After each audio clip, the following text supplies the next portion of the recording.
Ja, na kaj smo se osredotočili pri tej akciji in kar bo postala tudi naša, bi rekel, praksa v prihodnosti, ne? Ker je neobičajno, da je tudi za naše razmere pri ostalih, mislim, mi smo še vedno nekako v tranzicijskih razmerah in je za naše tudi za tuje, bi rekel, kjer so te pravice novinarjev, pa tudi varnost samozaposlenih pa svobodnih novinarjev malo na višji ravni, je neobičajno za nas predvsem to, da je neučinkovita inšpekcija, ki nadzira izvajanje zakonov in to tistih zakonov, ki zlorabe svobodnjaškega statusa prepovedujejo. To je ena od bistvenih točk, ki se nam zdi pomembna, zato ker tukaj smo, moram reči, malo tudi presegli, bi rekel, te sindikalne, klasične sindikalne naloge, pristojnosti, ker moramo pač pozivati, da se trg regulira in uredi in da naj inšpekcija deluje učinkovito, ker bomo imeli potem, ker smo tudi v specifični zadregi, ker imamo v kolektivni pogodbi tudi novinarje, svobodnjake, smo po svoje tudi nekakšen soudeleženc v tem, v narekovajih, kriminalu, ki ga država dopušča, ne? In to je ta za nas zelo nerodna situacija. Druga zadeva, ki pa je tukaj tudi pomembna, je pa kako graditi nadaljno strategijo, pogajalsko, celo kolektivno prenovo, celo kolektivne pogodbe, če, ne vem, bom rekel zdaj, najmanj polovica ljudi dela v prisilnem statusu. Te, ki so v prisilnem statusu, ali je treba zakonske rešitve, tako da pridemo do čistega stanja na tem svobodnjaškem trgu dela.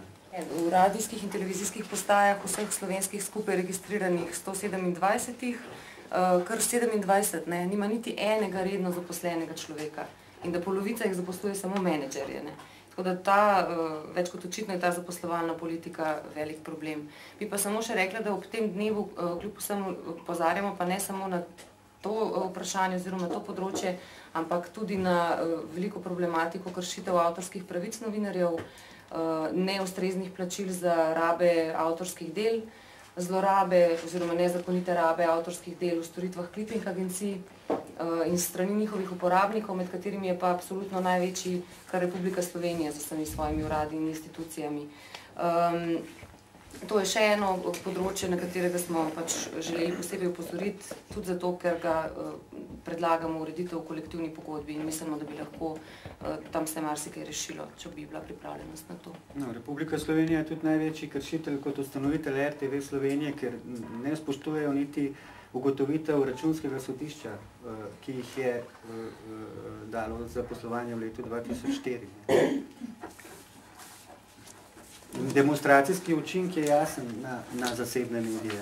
Če se to v javnem mediju dogaja, ki zaposlujejo polovico, bom rekel, delovne sile na medijskem trgu. Zato je, postavili sta šla poziva ven delovni inšpekciji naj ukrepa in Vladi Republike Slovenije naj zagotovi koordinirano ukrepanje na tem področju in izvajanje zakona. Ampak mogoče bi pa Matjaž lahko povedal, kot smo ravno pri RTV-u, kaj in kako je s pogodbeniki tam. Ja, da kar tu nadaljujem, v bistvu Računsko sodišče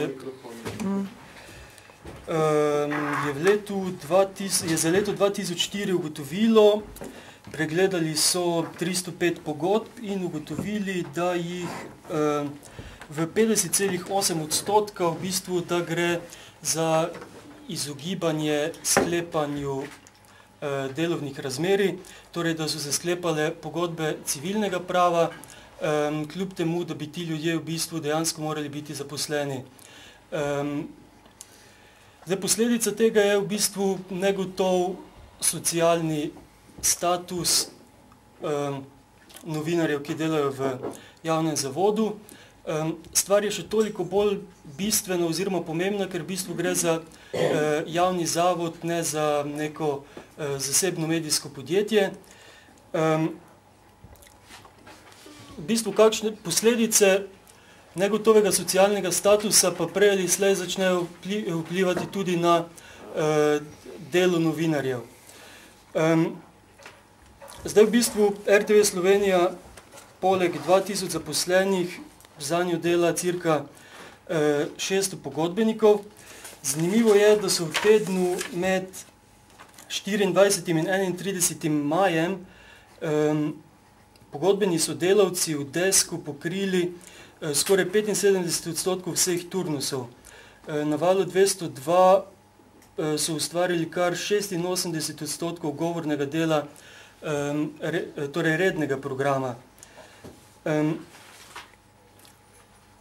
Zdaj, v osnovi so recimo razlike med redno zaposlenimi in pogodbenimi novinarji tudi na primer v plačilu, kar izhaja v bistvu iz statusa samostojnega novinarja, kar recimo pomeni za kolege iz športnega programa to, da vse stroške potovanj in podobno jim javni zavod nakazuje na njihov račun, kar DURS oziroma Republika Slovenija razume kot prihodek in temu primerne potem plačujejo v naslednjem letu prispevke, primerno potem plačujejo dohodnino oziroma ustrezno potem plačujejo dohodnino in tako naprej.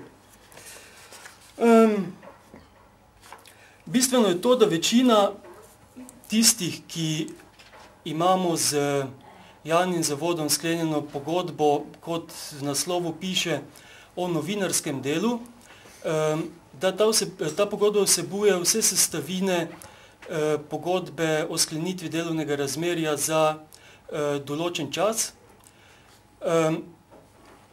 ker iz nastanka torej tega pogodbenega razmerja RTV Slovenija ne plačuje davkov in prispevkov, so v bistvu takšne pogodbe nezakonite in prej ali slej, ko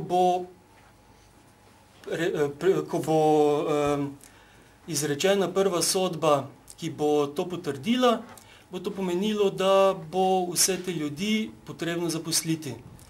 Torej, vse, ki so imeli takšno pogodbo sklenjeno v dobi, ki še ni zastarala.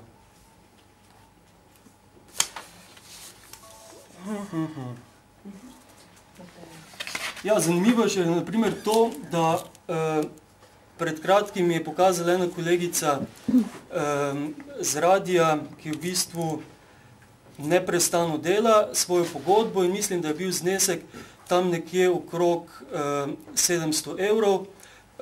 Šlo je v bistvu za pogodbo o avtorskem delu in to pomeni, da ni možnosti, da bi ta kolegica sploh zaprosila oziroma pridobila status samostojnega novinarja, ker bi prispevki pomenili v bistvu tretjino tega prihodka.